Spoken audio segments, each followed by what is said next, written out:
y'all, Josh here, and this is my review of the sequel to The Girl with the Dragon Tattoo, The Girl Who Played with Fire. Swedish-made movie again, of course, and this is very much the middle of a trilogy, and I know it wasn't meant to be a trilogy, but has since become one, since the author is now dead.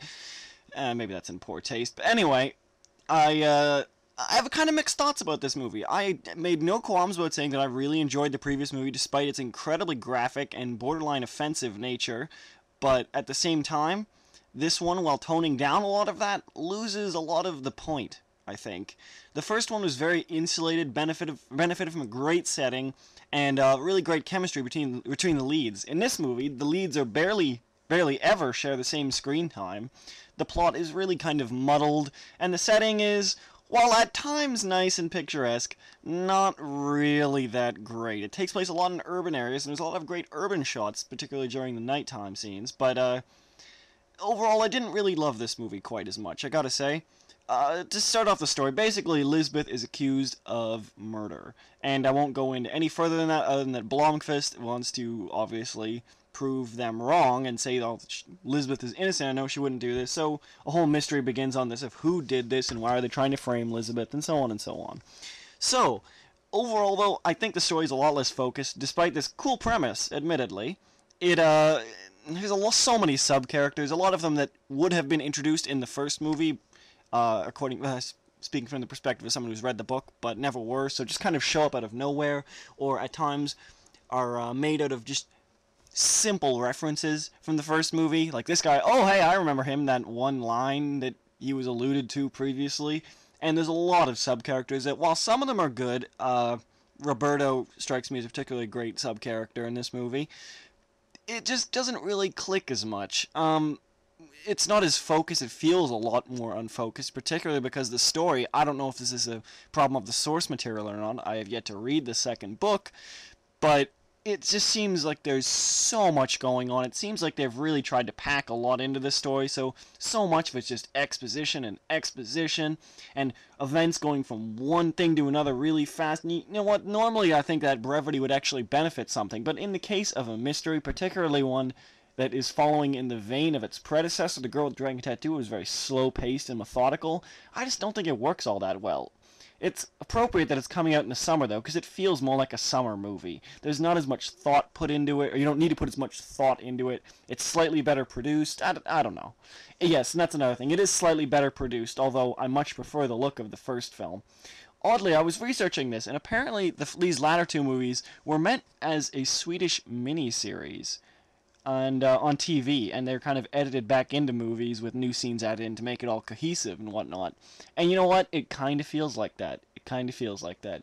That's not necessarily a bad thing. There were great parts about this movie. I'll get into that in a little bit, but yeah, overall, I just was really kind of disappointed in this. It doesn't have the same feeling as The Girl with the Dragon Tattoo, and while Blomkvist is better in this one, I liked him in the first one, but he's better in this one, more appropriate and closer to the book portrayal of him.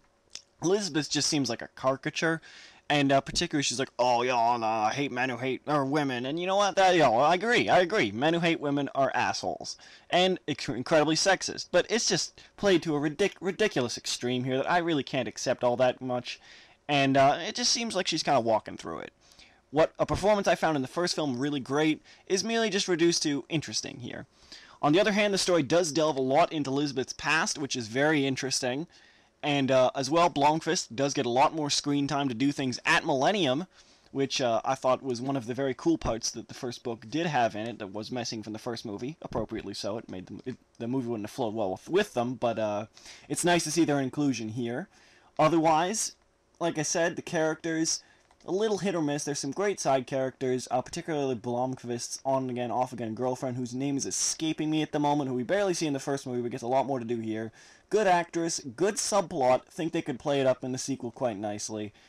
One thing I do need to mention, or I do want to mention, is that while the villains in this movie are a lot more clearly defined, you know them almost from the get-go, really, and are really, really silly. Particularly this one called Ronald Niederman, who is always described as a blonde tank, and he's this huge 7-foot muscle-bound guy with like dyed white hair, and he looks fucking ridiculous, but I love him in this movie. He just seems like a Bond reject. He's like Jaws, basically. And the main villain in this movie, who I won't actually reveal for obvious reasons, is kind of amusing as well.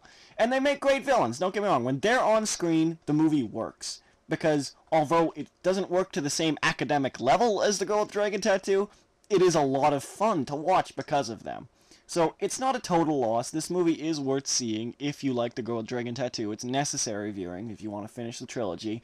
It actually ends inconclusively too, presuming that you're just going to go see the third one, which I guess they're pretty right in assuming that, because I will be going to see the third one.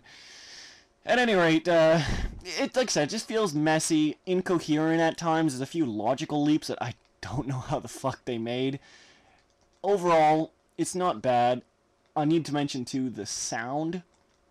I really dislike the score in this movie. There's one really great quiet theme that makes use of chimes, and I just love it. But the main, like, action investigation theme that you see in the trailer for the movie, if you watch that, is played so much. And it's just infuriating to keep listening to. Another thing I gotta point out, too, I keep remembering things, my bad, is that, it seems like majority of the movie is either Elizabeth staring out a window or Blomkvist answering a phone. It doesn't seem like a lot of the direct mystery is being solved by them. And, that's a problem. I mean, probably more realistic, but I'm not looking for realism. Anyway, I did enjoy the movie. It is a good movie. I won't say very good. It's a good movie.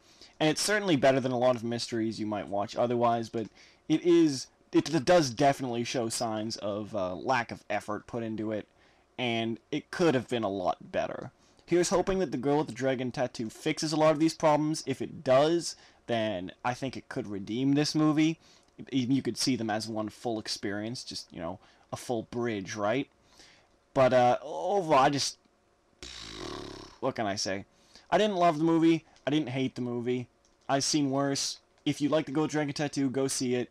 If you were put off by the sexual violence in The Girl with the Dragon Tattoo, you might actually like this one better, because although it is alluded to, you don't see nearly as much, and there's nothing even approaching the graphic scene in The Girl with the Dragon Tattoo. Overall, yeah, go see it. It's not bad. You'll be disappointed, though, more than likely. Oh, I also forgot to mention there are some extremely dumb scenes in here, too, that honestly don't even make any logical sense, which really hindered my enjoyment of the movie. I needed to add that in because it is very, very appropriate. Alright, thanks everyone.